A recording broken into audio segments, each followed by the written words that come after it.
12:11. Si Lydia, na kumapit sa pinakamahinang pag-asa, ay unti-unting lumulubog sa ganap na kawalang pag-asa sa tanawin sa kanyang harapan. Tumayo si Demir ng matangkad na nakataas ang kanyang dibdib. Puno siya ng pagmamalaki. Mula sa itaas ng palasyo, sinabi ni Ophelia, "Holy Maiden, sinabi ko na sa iyo. Ang tagumpay ng lalaking iyon ay purong bulag na swerte. Si Mr. Sabalja ang tunay na master. Ang titulong master, ay hindi mahalaga. Ang mahalaga ay ang Royal Yellowstone. Kailangan ko ang enerhiya nito upang makalusot sa aking kasalukuyang antas.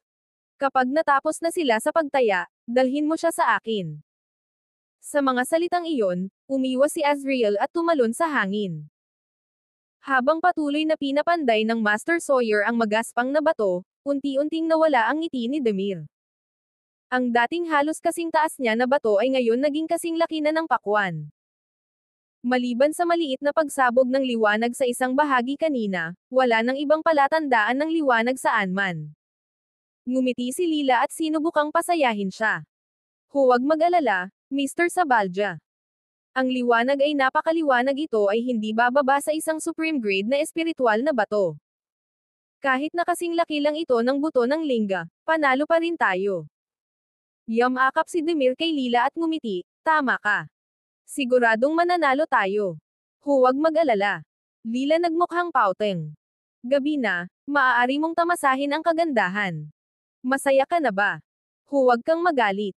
Ang posisyon ng legal na asawa ay hindi kailanman magiging iyo, pero huwag mag-alala. Magiging paborito kitang kabit balang araw." Kahit na pinilit niyang ngumiti, puno ng paghamak ang isip ni Lila. Sa wakas, siya ay isang mataas na uri ng dalaga. Walang paraan na papayag siyang maging kabit ng sinuman. Interesado lamang siya sa paggamit ng kanyang katayuan upang makapasok sa Violette Sacred Ground.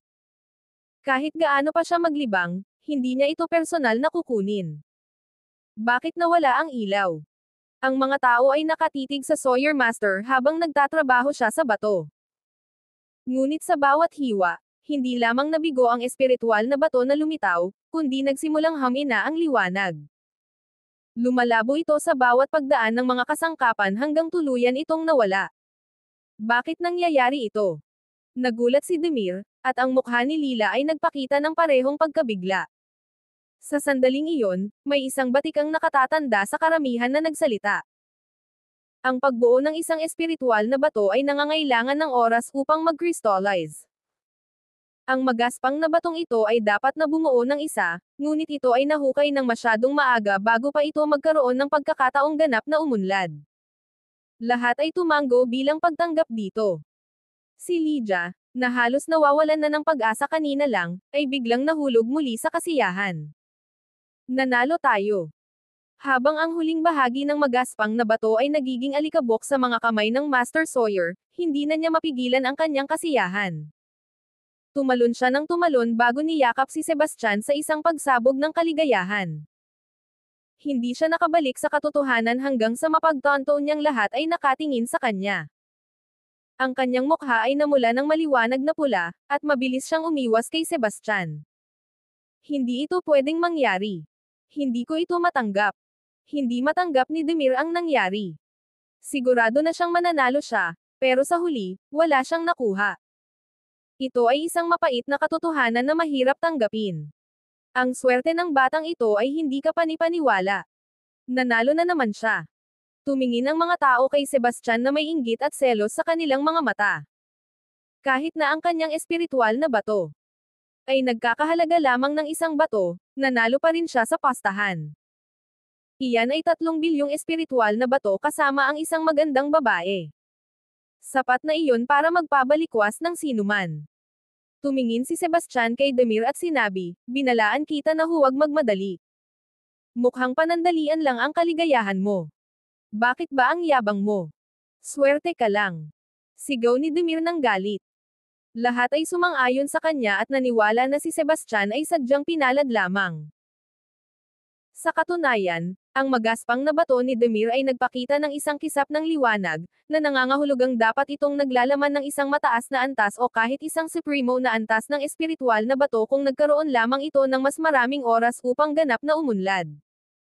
Tungkol naman sa bato ni Sebastian, iyon ang pinili ni Demi, kaya wala itong iba kundi purong swerte sa kanyang bahagi. Ngumiti si Sebastian ng bahagya. Demir, sa tingin mo ba talaga swerte lang ako? Umaasa ka lang sa swerte. Sigaw ni Demir. Ang kanyang mga mata ay puno ng galit at puot. Nilinggan ni Sebastian ang kanyang ulo habang tumatawa. Nagkakamali ka. Hindi ito tungkol sa swerte. Nakikita ko kasing malas ka. Sa ganong klaseng malas, mahirap matalo kapag tumaya sa iyo. Kabanata 12:12. Nakasulat sa buong katawan ni Demir ang kamalasan. Pagkasabi ng mga salita, agad na napansin siya ng lahat. Ang mga malapit ay mabilis na umatras na parang iniiwasan ang salot. Si Demir ay nagngangalit sa galit. Lumaki ang kanyang mga mata, nakapikit ang mga kamao, at ang galit sa kanyang tingin ay tila kayang sunugin ang sinumang makakatagpo nito.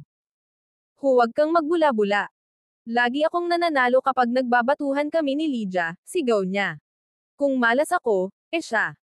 Tumanggo ang mga tao at sumang-ayon sa kanyang punto. Ngumiti si Sebastian ng bahagya. Ang malas ay hindi basta-basta dumarating sa kahit sino. Dumadating ito sa tamang pagkakataon. Hindi ito kumapit sa iyo hanggang sa nagkita tayo. Sa pagkakataong ito, may kakayahan ako sa panghuhula, at nakita ko ito. Masamang kapalaran sa paligid mo. Kaya't naglakas loob akong tumaya sa iyo, kahit pa pumili ng mga bato ng basta-basta. Sa totoo lang, pwede kong ipikit ang mga mata ko at mananalo pa rin ako. Lalong lumala ang galit ni Demir. Ang kanyang mga kamao ay umuuga habang mas lalo pa niyang pinipiga ang mga ito. Ang kanyang mga mata ay nag-aapoy sa galit na tila maaari na itong sumabog. Bakit ka pa nandyan? Magbayad ka na. Hinimok ni Sebastian. Sa hindi pagnanais, inilabas ni Demir ang kanyang spiritual card at naglipat ng 3 bilyong spiritual stones halos lahat ng mayroon siya. Parang pumutok ang puso niya. Go on. Mas mahalaga ang pastahan natin kaysa dyan, sabi ni Sebastian na may ngiti. Lumipat ang tingin ni Demir kay Lila, at puno ng pagsisisi ang kanyang mga mata. Wala pa siyang pagkakataon na makagawa ng hakbang. Sayo siya ngayong gabi. Huwag. Pakiusap, huwag. Naging mapatla ang kanyang mukha habang nilinggan niya ang kanyang ulo sa takot. Ito ay sa pagitan mo at ni Mr. Sabalja. Wala akong kinalaman dito. Habang sinusubukan niyang tumakas, mahigpit na hinawakan ni Sebastian ang kanyang balikat. Ginamit ka ni Demir bilang pastahan, at hindi ka tumutol. Ibig sabihin, pumayag ka. Huli na para umatras ngayon. Please, pakawalan mo ako. Lila ay tumingin sa kanya na may mga mata na puno ng luha. Ang kanyang kawawang ekspresyon ay sapat na upang magdulot ng simpatiya sa sinuman. Palalayain kita bukas ng umaga. Pero sa ngayon, manahimik ka. Kung hindi, hindi ako magiging mabait, malamig na sinabi ni Sebastian. Mr. Sabalja, iligtas mo ako, pakiusap ni Lila. Ngunit nang makita niyang walang silbi ang kanyang pakiusap kay Sebastian, lumingon siya kay Demir para humingi ng tulong. Bibigyan kita ng 10 milyong espiritual na bato kung palalayain mo siya, alok ni Demir. Sebastian ay humalaklak. Talaga bang iniisip mong mahalaga sa akin ang mga espiritual mong bato? Si Demir ay kinuyam ang kanyang mga kamao na may galit na kumikislap sa kanyang mga mata, ngunit sa huli ay pinakawalan niya ang kanyang pagkakahawak. Alam niyang ang pakikipaglaban sa guild ay isang hatol ng kamatayan, kaya't humarap siya upang umalis. Sinabi ko bang pwede kang umalis? Malamig na sinabi ni Sebastian. Ano ba gusto mo ngayon? Lumiko si Demir at tinignan siya ng masama. Nagdagdag kami ng side bet sa gitna nito, pang-asar ni Sebastian. Huwag mong sabihing nakalimutan mo na iyon. Tama yan. Lumuhad ka at tumahol ka tulad ng aso, sabat ni Lydia. Huwag mong gawing mas masahol pa. Itinuro ni Demir ang nanginginig na daliri kay Sebastian habang nag-aapoy ang galit sa loob niya. Ang pagsusugal ay tungkol sa pagtanggap ng pagkatalo. Hindi ka naman isa sa mga hindi marunong tumanggap ng pagkatalo, di ba? Sabi ni Sebastian nang may pang-aasar. Tama siya, Demir. Bilang disipulo ng banal na lupa, talagang magdadaya ka sa sarili mong guild ng bato. Dagdag ng isa sa mga tagapangasiwa na may ngiti sa labi. Nagnitngit ang mga ngipin ni Demir. Sa isang ngiyaw, lumuhad siya sa harap ni Sebastian at umatungal. Tumanggo si Sebastian sa kasiyahan. Magaling. Pwede ka nang bumangon. Ang karamihan ay napuno ng tawanan. Tumayo si Demir. Ang kanyang tingin ay nag-aapoy sa galit habang tinatitigan niya si Sebastian. Mag-ingat ka. Aayusin ko ito sa iyo. Tandaan mo ang mga salita ko. Ngumiti si Sebastian ng bahagya. Kapag handa ka na para sa paghihiganti, nandito lang ako. Pero huwag mong asahan na magtatagal ang swerte mo sa susunod. Humiyaw si Demir at nagalit na umalis. Pinanood ni Lydia siyang umalis na may ngiti ng kasiyahan. Lumapit siya kay Sebastian at sinabi, "Maraming salamat, Mr. Wilder. Kung hindi dahil sa iyo, malaki ang magiging problema ko." Ngumiti si Sebastian. Huwag mo nang isipin, ginawa ko ito para sa sarili kong dahilan. Tumanggo si Lydia. Sa kahit anong paraan, tinulungan mo ako sa pagkakataong ito, at hindi ko ito malilimutan. Narito, kunin mo ang Royal Yellowstone. Masayang tinanggap ito ni Sebastian. Sa wakas, iyon ang dahilan kung bakit siya pumunta rito sa unang pagkakataon. Kabanata 12:13. Mr. Wilder, kamukha mo talaga ang isang kaibigan ko. Maaari mo bang alisin ang iyong maskara at ipakita sa akin ang iyong mukha? Hiling ni Lydia. Biglang lumapit si Sebastian sa tabi niya at huminga sa kanyang tainga. Ang mainit na hininga ay parang kuryente na dumaloy sa kanyang katawan. Agad, ang kanyang mukha at mga dulo ng kanyang mga tainga ay naging maliwanag na pula, at ang kanyang puso ay kumabog. Pati ang kanyang paghinga ay naging mabilis. Ako si Sebastian, bulong niya. Ano? Nagulat si Lydia, pero sa susunod na segundo ay lumitaw ang kasiyahan sa kanyang mukha. Hindi ko akalain na makikita kita dito pagkatapos ng 2 taon. Mukhang may koneksyon tayo. Kamusta ka nitong nakaraang 2 taon? Tanong ni Sebastian. Ayos lang ako. Ikaw? Tanong niya. Ayos naman ako, sagot ni Sebastian. Malaking pabor ang ginawa mo para sa akin kanina. Ililibre kita ng pagkain, at magkwentuhan naman tayo, mungkahi ni Lydia.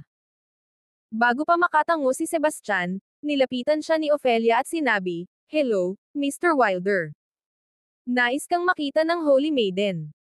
Isang sigaw ang umusbong mula sa karamihan sa kanyang mga salita. Gusto ng Gaudium Holy Maiden na makilala ang lalaking ito. Sobrang swerte niya. Sinasabing ang Holy Maiden ay kasing ganda ng isang diyosa. Siya ay napakahusay sa cultivation at talagang isang natatanging babae. Isang karangalan na makilala siya. Nagsimula ng tingnan ng mga tao si Sebastian nang may inggit at selos sa kanilang mga mata. Bakit niya ako gustong makita? Nagtatakang tanong ni Sebastian. Malalaman mo kapag nakita mo siya.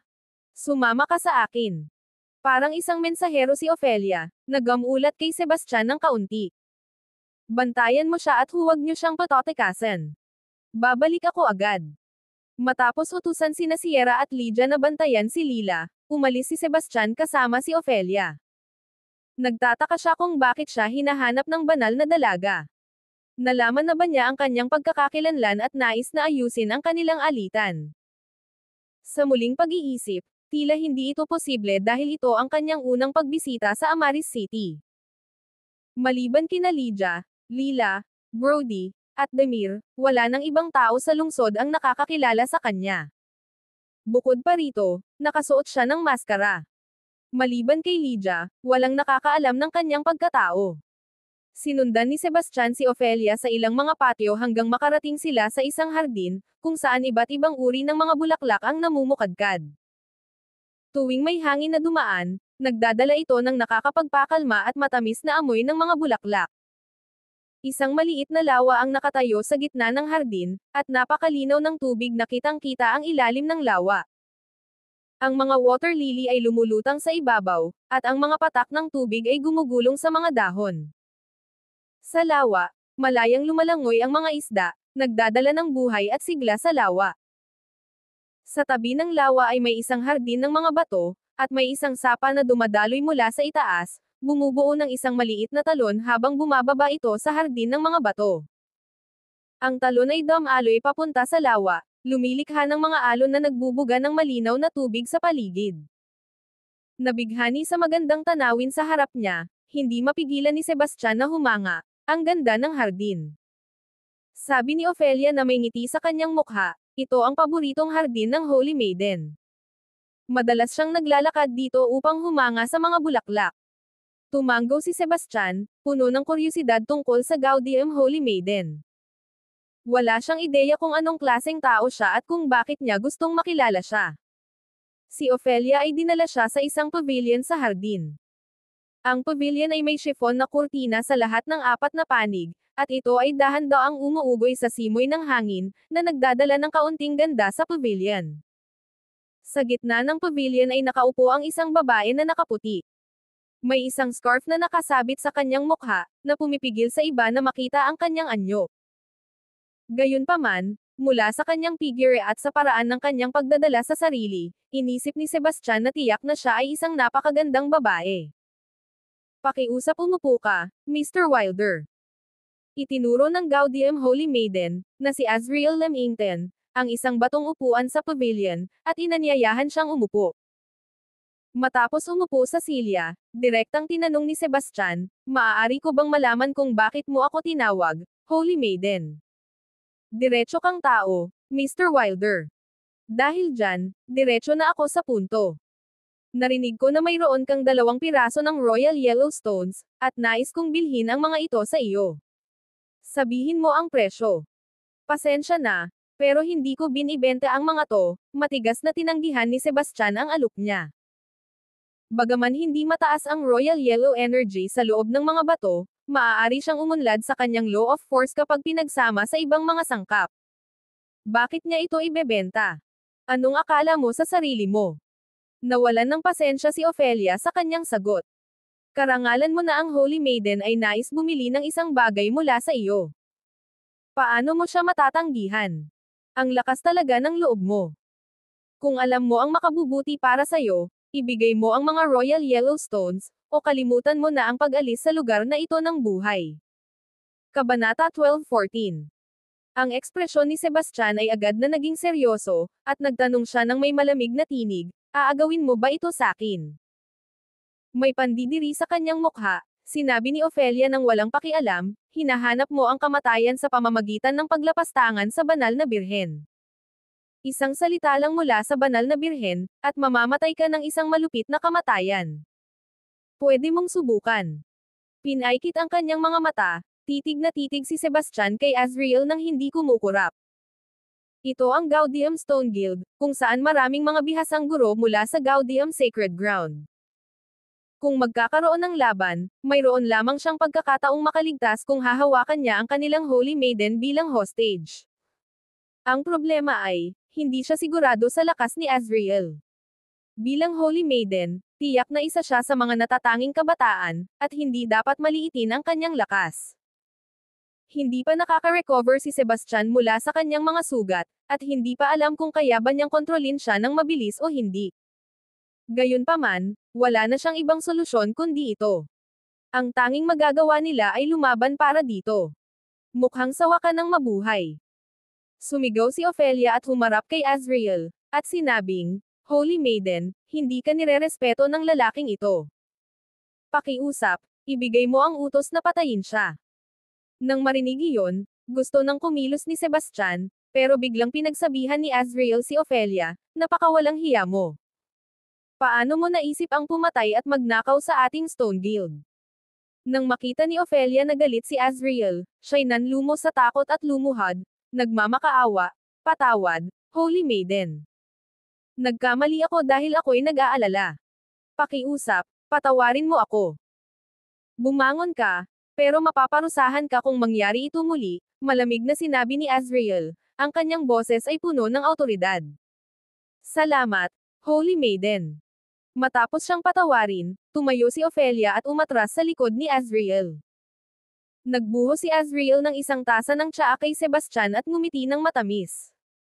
Humihingi ako ng paumanhin sa ngalan ng aking attendant.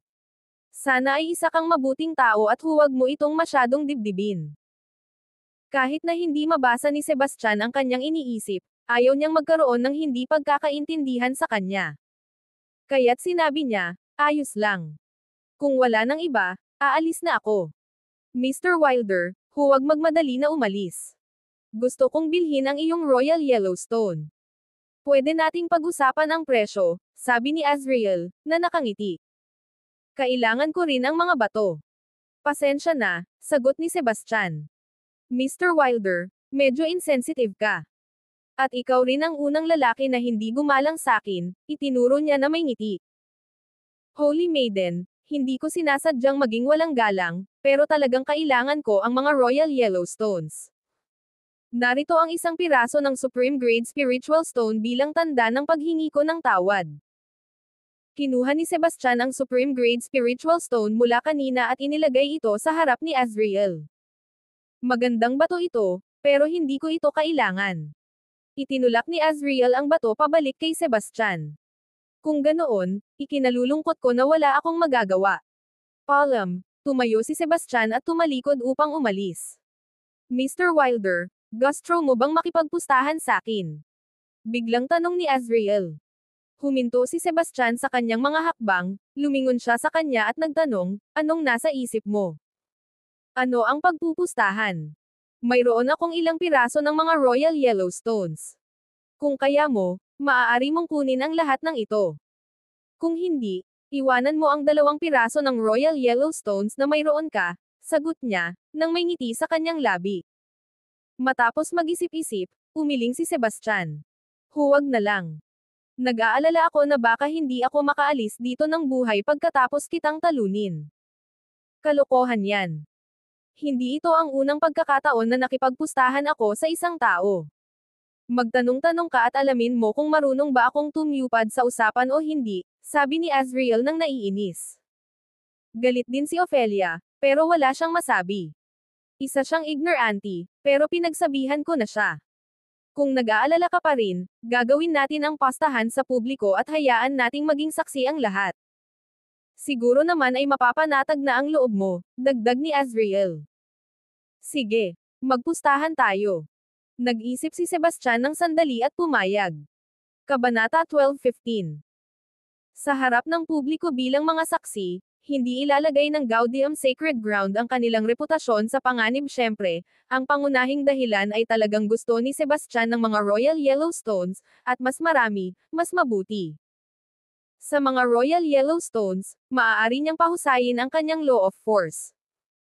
Kapag siya ay naging mas malakas, sino mang gustong makipag-away sa kanya ay kailangang mag-isip ng 2 beses tungkol dito. Di nagtagal, nagpakita sina Azrael at Sebastian sa ika-6 na patio ng magkasama. Ang Guild ng Bato ay may kabuoang 7 courtyards, at ang unang courtyard ay matatagpuan sa pinakalabas. Ang ika-6 na patio ay isang mataas na antas na lugar para sa mga magaspang na bato.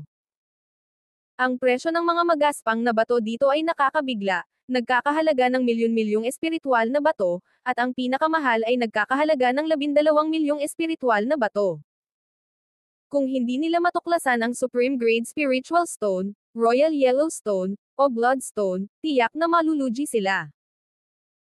Kung ipagpapalagay na ang isang magaspang na bato ay nagkakahalaga ng 5 milyong espiritual na bato, kahit na naglalaman ito ng pinakamataas na antas ng espiritual na bato, makakakita ka lamang ng kita kung ito ay tumitimbang ng hindi bababa sa 50 pounds. Ang posibilidad na mangyari ang ganitong sitwasyon ay napakababa. Wala masyadong magaspang na bato sa ika-6 na looban, mahigit 100 piraso lamang, tulad ng wala ring masyadong tao dito, ilang dosenang tao lamang. Pagkatapos ng lahat, kailangan ng isang tao na magkaroon ng net worth na 5 bilyong espiritual na bato upang makapasok sa courtyard na ito, na isang napakataas na kinakailangan. Nandito na ang Holy Maiden. Siya ba ang Holy Maiden ng Gaudium? Kahit may scarf sa kanyang mukha, napakaganda pa rin niya. Ang ganda talaga. Para siyang isang diyosa. Kung kaya ko lang. Siya, ibaba mo ang boses mo. Kung marinig ka ng Holy Son, patay ka. Paalala ng isang tao sa tabi niya nang may pag-aalala. Biglang nakabawi ang lalaking nagsalita kanina at bigla siyang pinagpawisan ng malamig. Alam ng lahat na ang isang sagradong lupa ay karaniwang may isang Holy Maiden at isang banal na anak. Ang Holy Maiden at Holy Son ng parehong henerasyon ay magkasintahan, at bihira ang mga exception. Si Ezra Horowitz, ang banal na anak ng Gaudium Sacred Ground, ay isang walang awa na tao. Minsan, may isang anak ng mayamang pamilya na niligawan si Azrael, at sa gabing iyon, pinatay ni Ezra ang buong pamilya nito. Si Ezra ang pinakamalakas na kabataan sa Gaudium Sacred Ground. Ang kanyang pagsasanay ay malalim at hindi matutuklasan, at maraming matatandang tagapagsanay ang natatakot sa kanya. Tumingin sa karamihan, sinabi ni Azrael, lahat, nais kong magkaroon ng isang kompetisyon ng pagtaya sa bato kay Mr. Wilder at umaasa akong kayo ang magiging mga saksi namin. Ano? Ang lalakas ng loob ng lalaking ito na makipagkumpetensya sa Holy Maiden. Pinapahirapan lang niya ang sarili niya. Tama yan. Ang Holy Maiden ang pinakabatang master ng pagtaya sa bato, at napakahusay niya kaya maraming matatanda ang natatakot sa kanya. Sino itong lalaking ito? Nakikipagsapalaran siya laban sa Holy Maiden sa pagtaya sa bato, sobra naman ang pagtingin niya sa sarili niya. Ang lahat ay tumango bilang pagsang-ayon. Kasabay nito, nag-iisip sila tungkol sa pinagmulan ni Sebastian. Gayunpaman, dahil unang beses ni Sebastian na bumisita sa bayan na ito at nakasuot siya ng maskara, walang nakakaalam kung sino siya. Humarap kay Sebastian, sinabi ni Azrael, ang pinakamurang magaspang na bato dito ay nagkakahalaga ng 1,000,000 espiritual na bato, habang ang pinakamahal ay higit sa 100,000,000 espiritual na bato. Pipili tayo ng magaspang na bato na may limitasyong 200,000,000 espiritual na bato, at ang oras na limitasyon ay 30 minuto. Ang taong may pinakamataas na halaga ng mga mahalagang bato ang magiging panalo. Ano sa tingin mo dito, Mr. Wilder? Ayos lang yan. Tumango si Sebastian, sumasang-ayon sa kanyang mga kondisyon. Noong mga nakaraang pastahan, walang limitasyon sa presyo ng magaspang na bato, at bawat tao ay pumipili lamang ng isang magaspang na bato. Ngayon na may limitasyon sa presyo, maaari silang pumili ng kahit anong dami ng mga bato, na patas. Nagpatuloy si Azrael, ngayon na ang mga patakaran ay naitakda na, magkasundo tayo sa pastahan. Pastahan ko ang lahat ng Royal Yellowstones na mayroon ka, at isang round ang magtatakda ng panalo. Walang problema. Kailangan mong ilabas ang katumbas na halaga ng mga blood crystal, sabi ni Sebastian. Siguradong sigurado. Simulan na natin. Isang tiwala ng ngiti ang kumalat sa mukha ni Azrael. Kabanata 12:16. Sila Lydia at Sierra ay nagmadali kasama si Lila nang marinig nilang naglalaro ng stone betting si Sebastian kasama si Azrael. Mukhang nag-aalala si Lydia. Bagaman natalo ni Sebastian si Demir, nanalo lamang siya dahil sa swerte. Kamangha-mangha na makapanalo siya ng ilang beses dahil sa swerte, ngunit imposibleng magpatuloy siyang manalo. Bukod pa rito, ang kanyang kalaban sa pagkakataong ito ay ang kilalang Gaudium Holy Maiden. Si Azrael ang pinakabatang master ng pagtaya sa bato sa katimugang rehiyon. Si Sebastian ay talagang naghahanap ng gulo sa pagtaya sa kanya. Ngunit huli na ang lahat para magsalita pa ngayon.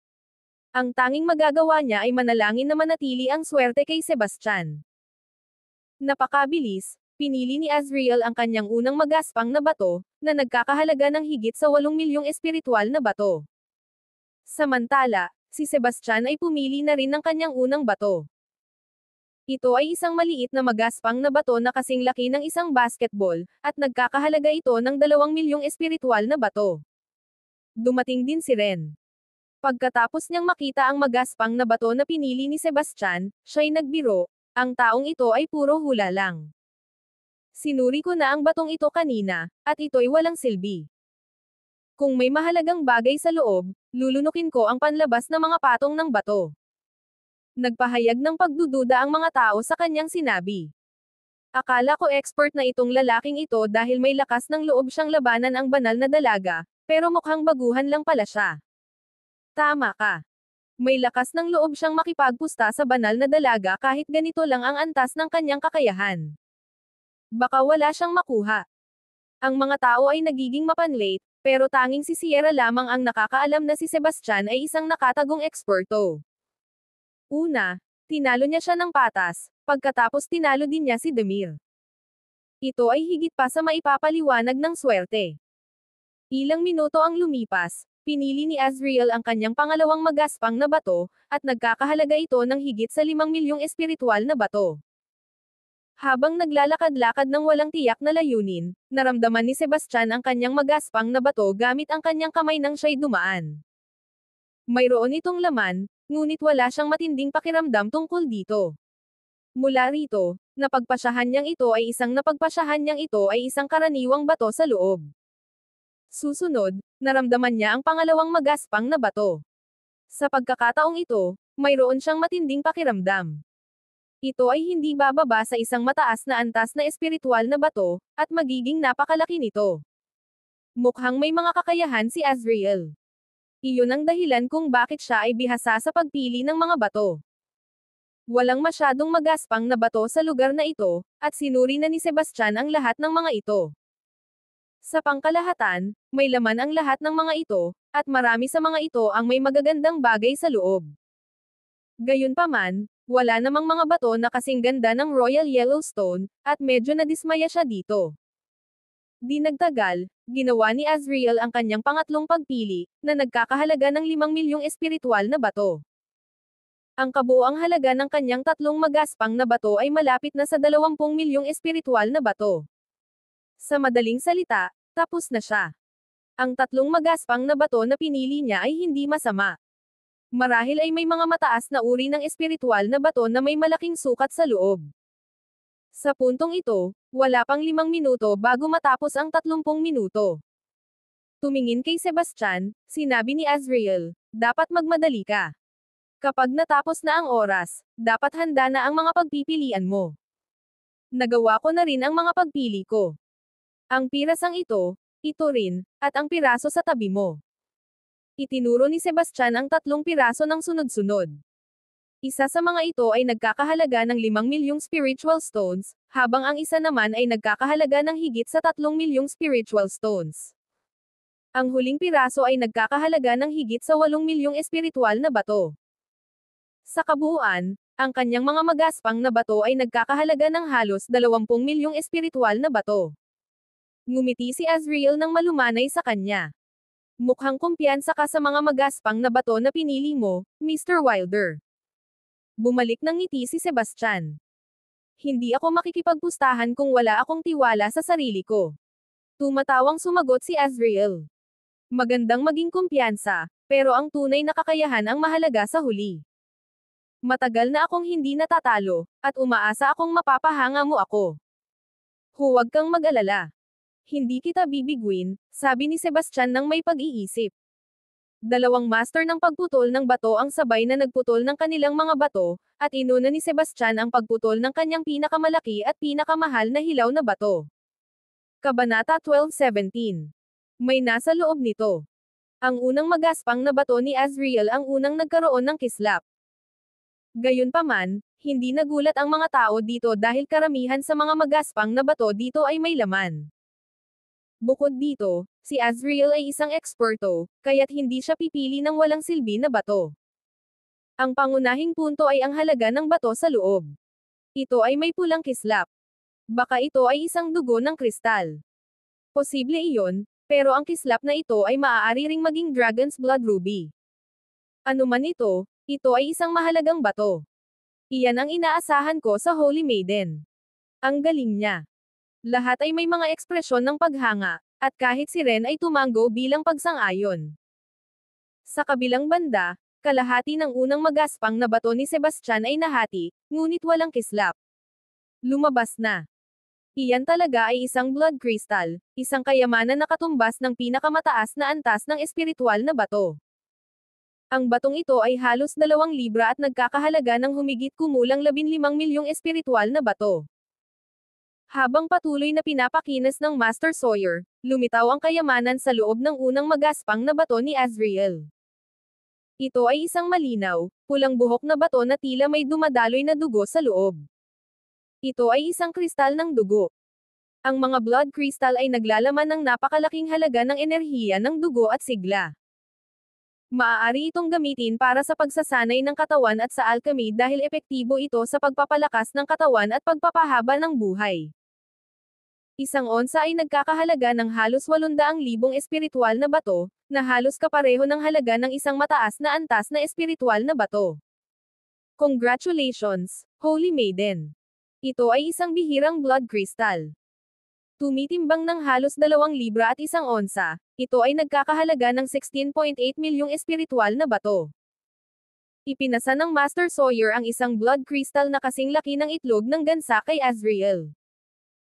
Proudly, hawak ni Azrael ang kristal sa harap ni Sebastian at ipinagmalaki, sinabing, ang pirasong ito ng dugo kristal ay may halaga ng 3 magaspang na bato. Kung aaminin mo ang pagkatalo mo ngayon, bibilhin ko ang iyong mga Royal Yellowstones para sa 300 milyong espiritual na bato. Nang tumahimik si Sebastian, nagalit si Ophelia, napakabait ng Holy Maiden. Bakit ka pa nakatayo dyan? Bilasan mo at pasalamatan ang Holy Maiden sa kanyang kabaitan. Mr. Wilder, ang 300 milyong espiritual na bato ay napakagandang presyo. Bakit hindi mo ito tanggapin? Payo ni Lydia. Nilinggan ni Sebastian ang kanyang ulo. Ang panalo ay panalo. Walang ganitong bagay na kalahating pag-amin ng pagkatalo. Magpatuloy tayo. Hindi mo alam kung ano ang mas mabuti para sa'yo, inis na bulong ni Ophelia. Ang iba naman ay nagbitaw ng mga salitang may pang-aasar din, iniisip na si Sebastian ay walang alam. Siyempre, pareho silang iniisip ni Azrael at hindi na nagsalita pa. Hindi niya hiniling sa master ng tagaputol na ipagpatuloy ang pagputol ng kanyang mga bato dahil wala nang dahilan para putulin ang mga ito kung ang mga magaspang na bato ni Sebastian ay hindi makakagawa ng mas mataas na halaga kaysa sa kanya. May liwanag. Biglang napahingal si Lydia. Ophelia ay nagmukhang mayabang. Napakahina ng kislap. Sa pinakamataas, isa lang itong mid-grade na espiritual na bato. Hindi ito gaanong halaga. Tama siya. Kung ikukumpara sa dugo ng banal na birhen, ang mid-grade na espiritual na bato ay walang halaga. Walang-wala sa isip ni Sebastian ang mag-alala dahil alam na niya kung ano ang nasa loob. Lahat ay nasa ilalim ng kanyang kontrol. Ilang minuto ang lumipas, ibinigay sa kanya ng master ng tagahasa ang isang batong espiritual na kasing laki ng basketball na may katamtamang kalidad. Ang batong ito ay may bigat na mga 100 pounds at may halaga na mga 100,000 espiritual na bato. Si Ophelia ay puno ng pagdududa. 100,000 espiritual na bato ay hindi pa umaabot sa 1% ng dugo ng banal na birhen. Magpatuloy. Ipinakita ni Sebastian sa master ng pagputol ng kahoy na putulin ang kanyang pangalawang hilaw na bato, na nagkakahalaga ng higit sa 5 milyong espiritual na bato at kasing laki ng isang balde ng tubig. Habang ginagampanan ng Master Sawyer ang kanyang panggupit, unti-unting tinatanggal ang mga panlabas na patong ng bato. Nang halos kalahati na ang natanggal, isang liwanag na kulay ochre ang kumikislap sa balat. Kabanata 12:18. Ang kinang na ito ay mukhang makapal na earthstone. Siguro nga. Bagaman ang earthstone ay hindi kasing mahalaga ng mga blood crystal, isa pa rin itong mahalagang bato. Nasa laki na lang ito. Nagulat. Ang mga tao ay nanood ng may pananabik. Nang natanggal ang magaspang na anyo ng bato, lahat ay nagulat dahil ang laki nito ay mas malaki kaysa sa kanilang inaasahan. Tinatayang nasa 8 libra ito at nagkakahalaga ng halos 8 milyong espiritual na bato. Humalaklak si Ophelia. Iyan ay 8 milyong espiritual na bato lamang, na mas mababa pa sa kalahati ng halaga ng dugo kristal. Tinawag ni Sebastian ang tagaputol ng kahoy na ipagpatuloy. Sa pagkakataong ito, isang magaspang na bato na nagkakahalaga ng higit sa 3 milyong espiritual na bato at kasing laki ng isang upo ang bato. Sa loob ng ilang minuto, kumikislap ang pulang liwanag sa panlabas na bahagi. Maari rin ba itong maging isang dugo kristal? Lahat ay nagulat. Nakunat ang noo ni Azrael. Malaking kapinsalaan ito sa kanya kung makakita si Sebastian ng blood crystal mula sa kanyang mga magaspang na bato. Hindi ito blood crystal kundi dragon's blood ruby, na 30% na mas mahalaga kaysa blood crystals. Isang onsa ay mga 900,000 spiritual stones. Lahat ay nagulat, At ang mga taong unang nag-isip na walang kakayahan si Sebastian ay napanahimik. Una, natuklasan niya ang pinatigas na Earthstone, pagkatapos ay natuklasan niya ang Dragon's Blood Ruby. Kahit isang master ay maaaring hindi makamit ito. Sa huli, isang pulang ruby na kasing laki ng itlog ng manok ang naputol, mukha itong katulad ng blood crystal, ngunit may mas kaunting enerhiya ng dugo. Ito ang Dragon's Blood Ruby. Sa katunayan, pareho ang mga epekto ng dalawang bato, na ang kaibahan ay ang enerhiya sa loob ng Dragon's Blood Ruby ay mas banayad, na nagpadali sa pag-refine nito. Dahil dito, mayroon itong bahagyang mas mataas na halaga. Ipinasa ng master ng tagagawa ng kahoy ang ruby na dugong dragon kay Sebastian. Congratulations, Mr. Wilder! Ang Dragon's Blood Ruby na ito ay may bigat na 1 libra at 2 onsa, at tinatayang nagkakahalaga ng 11 milyong espiritual na bato. Ang pinatigas na batong lupa na natuklasan ni Sebastian kanina ay nagkakahalaga ng humigit kumulang 8.1 milyong espiritual na bato. Sa pagdagdag ng 11 milyong espiritual na bato, umabot siya sa kabuoang halaga na humigit kumulang 19.1 milyong espiritual na bato, na higit pa kay Azrael. Lumiko si Sebastian kay Azrael. Ikaw na ang susunod. Huwag kang masyadong mayabang. May 2 pang magaspang na bato ang Holy Maiden. Itinuro at humiyaw si Ophelia. Walang paligoy-ligoy, inutusan ni Azrael ang master ng tagagawa ng kahoy na putulin ang kanyang susunod na magaspang na bato. Ang batong ito ay nagkakahalaga ng higit sa 5 milyong espiritual na bato, at isang maliwanag, puting kislap ang lumabas pagkatapos ng ilang hiwa. Ang Holy Maiden ay kamangha-mangha.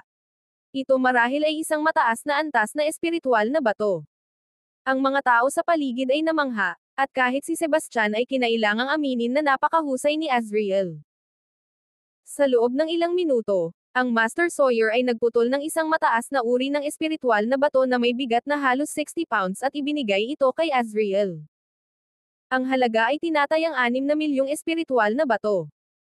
Ngayon, bawat isa sa kanila ay may natitirang isang magaspang na bato lamang, ngunit ang mga bato ni Azrael ay nagkakahalaga ng 22.6 milyong espiritual na bato.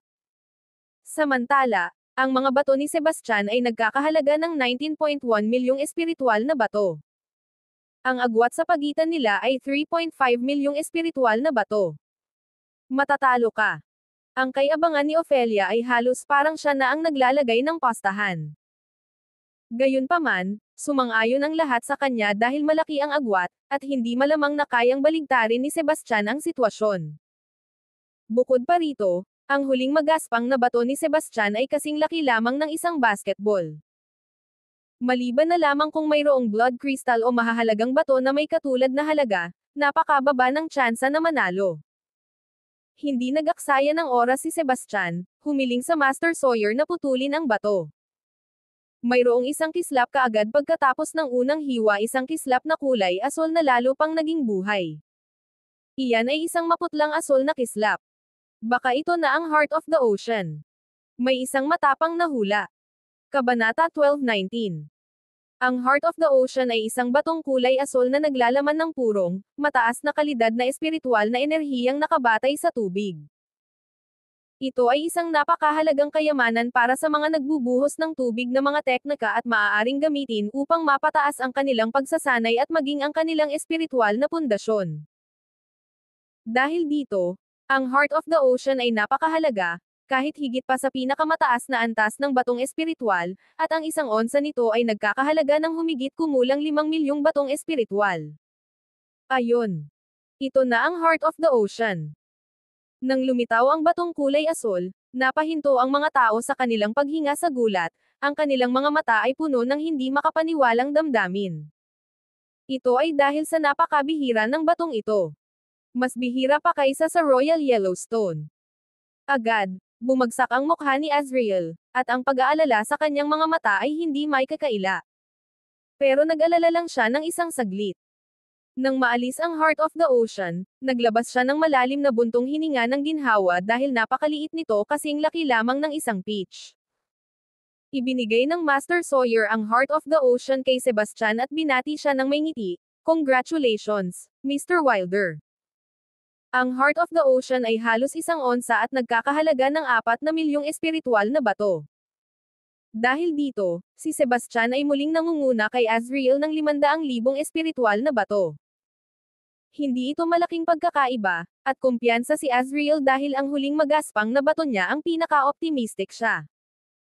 Tumingin si Sebastian sa kanya at sinabi, Holy Maiden, binigyan mo ako ng pagkakataon kanina, kaya babalikan ko ang kabutihan.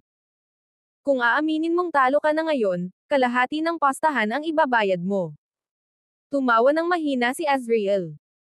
Tulad ng sinabi mo kanina, ang panalo ay panalo, walang ganitong pag-amin ng pagkatalo sa kalagitnaan, magpatuloy tayo. Sa isang mapaghambog na ekspresyon, sinabi ni Ophelia kay Sebastian, huwag kumurap at magmasid ng mabuti. Ito ang pinakamagandang magaspang na bato mula sa Holy Maiden, at tiyak na may makapal na batong lupa o katulad na mahahalagang bato sa loob. Baka maging blood crystal o kung ano paman. Posible ring may Royal Yellowstone. Hintayin mo lang ang iyong pagkatalo. Si Sebastian ay ngumiti lamang ng walang salita dahil alam na niya ang magiging resulta bago pa man maputol ang bato. May kislap, at kulay dugong pula ito. Ito ay maaaring blood crystal o dragon's blood ruby. Mukhang si Holy Maiden ang panalo. Nagulat ang mga tao. Noon, hindi man lang sila makahanap ng isa sa mga ganitong mahalagang bato sa mahabang panahon. Pero sa loob ng 1 oras ngayon, hindi lamang nila nakita ang isang blood crystal at isang dragon's blood ruby, kundi nakita pa nila ang isang Heart of the Ocean. Ang tanging masasabi nila ay talagang mga eksperto sina Azriel at Sebastian. Nang lumitaw ang gilid ng bato, isang ngiti ang kumalat sa mukha ni Azriel dahil ito ay dragon's blood ruby. Ang batong ito ay nagkakahalaga ng 900,000 espiritual na bato para sa 1 onsa. Sa madaling salita, siya ang mananalo kung ito ay kasing laki ng isang peach. Bukod dito, may 70% na posibilidad na ito ay mas malaki pa sa isang peach. Dahil dito, inisip ng lahat na si Ariel ang mananalo. Kahit si Sierra ay ganoon din ang iniisip. Bagaman alam niyang kahanga-hanga si Sebastian, hindi naman nalalayo si Azriel. Bukod pa rito, batay sa sitwasyon, naisip niya na mas malaki ang tsansa ng huli na manalo. Dumating na ang Holy Son. Sa malapit, may isang lalaking nakaputing kamiseta na lumapit sa kanila. Siya ay kaakit-akit at may pambihirang karisma, may dalang mayabang na tingin sa kanyang mga mata, na siyang pinakakapansin-pansin sa kanya. Ang kanyang malalim na mga mata ay parang isang pares ng mga itim na butas na maaaring sumipsip ng kaluluwa ng isang tao, nagdudulot ng takot sa mga taong tumitingin dito. Tumigil si Ezra sa tabi ni Azriel, at mabilis na nagpalit si Ophelia ng mapagpakumbabang ekspresyon, ipinaliwanag sa kanya ang sitwasyon. Pagkatapos maunawaan ang sitwasyon, humarap si Ezra kay Sebastian, at isang malamig na tingin ang lumipas sa kanyang mga mata. Napakatapang mo, tinanggihan mo ang kahilingan ng Holy Maiden na bilhin ang iyong mga Royal Yellowstones nang siya pa ang nagbigay sa iyo ng karangalan. Sa akin ang desisyon kung gusto kong ibenta ang mga iyon o hindi, sagot ni Sebastian. Anong karapatan mong kausapin ako ng ganyan? Pinagmasdan ni Ezra ang kanyang mga mata na naglalabas ng malamig na liwanag. Ang lalaking ito ay sumagot sa Holy Son. Ang lakas ng loob niya, bulong ng isa. Bagaman walang nagsalita, tiningnan nila si Sebastian na parang patay na tao. Si Ezra ay kilala sa kanyang kawalang awa. Ayos lang sana kung ang kanyang katayuan at lakas ay kapantay ni Ezra. Gayunpaman, kung isang karaniwang tao ang nag-udyok kay Ezra, tiyak na hahanapin nito ang kanyang paghihiganti. Kabanata 12:20. Bakit hindi? Tanong ni Sebastian, habang nakatingin kay Ezra. Ang kanyang mga salita ay nagulat sa lahat. Walang inaasahan na magkakaroon ng lakas ng loob si Sebastian na sumagot kay Ezra sa kanyang mukha. Ito ay parang humihingi na ng kamatayan. Parang sawa ka na sa buhay. Galit na galit si Ezra, at isang nakakatakot na pagnanasa ng pagpatay ang sumiklab mula sa kanya. Walang duda ang lahat na papatayin ni Ezra si Sebastian kung hindi ipinagbabawal ang laban sa guild. Walang nagtanong sa kawalang awa, tapang, o lakas ni Ezra. Ang banal na dalaga at banal na anak ng bawat sagradong lupa ang pinakamalakas sa mga kabataang henerasyon, at si Ezra ay pumangalawa sa ranggo sa potential leader chart. Mayroon lamang 100 tao sa chart, at lahat ng nandoon ay mga intermediate deity masters na wala pang 50 taong gulang. Ang mga nag-aaral ng cultivation ay namumuhay ng mahabang buhay. Ang mga demigod ay maaaring mabuhay ng hanggang 200 taon, ang mga lesser deities ay maaaring mabuhay ng mga 300 taon, at ang mga intermediate deities ay maaaring mabuhay ng 500 taon. Sa makatuwid, ang mga intermediate deity masters na wala pang 50 taong gulang ay itinuturing na napakabata dahil ito ay mas mababa sa 10% ng kanilang buhay. Ang mga henyo sa chart ay mga walang kap-aras na prodigyo na may malaking potensyal. Malaki ang posibilidad na sila ay magiging isang tao na may malaking impluwensya sa hinaharap. Nakatayo sa ika-16 na pwesto sa potential leader chart, sinasabing nagtataglay si Ezra ng nakakatakot na lakas at talento. Malaki ang posibilidad na magiging kasing lakas siya ng pinuno ng Sacred Ground. Bagaman nakamaskara si Sebastian, nahuhulaan ng mga tao ang kanyang edad mula sa kanyang boses at balat at inisip na siya ay bata pa. Sa hanay ng mga kabataan, mga 20 tao lamang ang sapat ang galing upang hamanin si Ezra, ngunit hindi isa si Sebastian sa kanila. Siyempre, maaari siyang maging isang tao na wala sa chart ngunit napakalakas gayunpaman, napakaliit ng posibilidad nito dahil isang espesyal na organisasyon ang magsusuri ng lakas ng isang kabataan kapag naabot nila ang intermediate deity realm at bibigyan sila ng ranggo. Upang mahusay na makalakam ng impormasyon, nag-alok pa ng mga gantimpala ang potential leader organization. Kapag ang isang kabataan ay umabot sa intermediate deity realm, ang impormasyon ay maaaring ipasa sa organisasyon, at ang tagapagbigay ng impormasyon ay maaaring makatanggap ng hindi bababa sa 10,000 espiritual na bato bilang gantimpala. Bukod dito, ang mga tao sa chart ay may ilang pribilehiyo dahil maraming negosyo ang nag-aalok sa kanila ng mga espesyal na diskwento at promosyon. Ang mga potensyal na talento na ito ay nakatanggap ng mga benepisyo sa kanilang katayuan at buhay. Kaya't walang nag-isip na sapat ang kakayahan ni Sebastian para hamanin si Ezra at inisip na siya'y matapang lang ngunit walang alam. Lydia ay nagbigay ng payo sa mahinang boses, Mr. Wilder, huminahon ka ang Holy Son ay hindi natin dapat galitin, iwanan mo ang iyong kayabangan at humingi ka ng tawad sa kanya. Sebastian ay may ibang opinyon, hindi pinansin si Ezra, nakatuon siya sa pag-uukit ng bato. Ang kanyang pag-uugali ay nakita ni Ezra bilang provokasyon at kawalang interes, at ito ay nagpagalit sa kanya. Ang lakas ng loob mo, bata. Ang huling taong hindi tumingin sa akin ay matagal nang patay, at ikaw na ang susunod. Ang mga nanonood na tao ay nagalak. Maliban kay Lydia, walang nakiramay kay Sebastian. Sa halip, iniisip nila na siya ang nagdala nito sa kanyang sarili at karapat-dapat siya rito.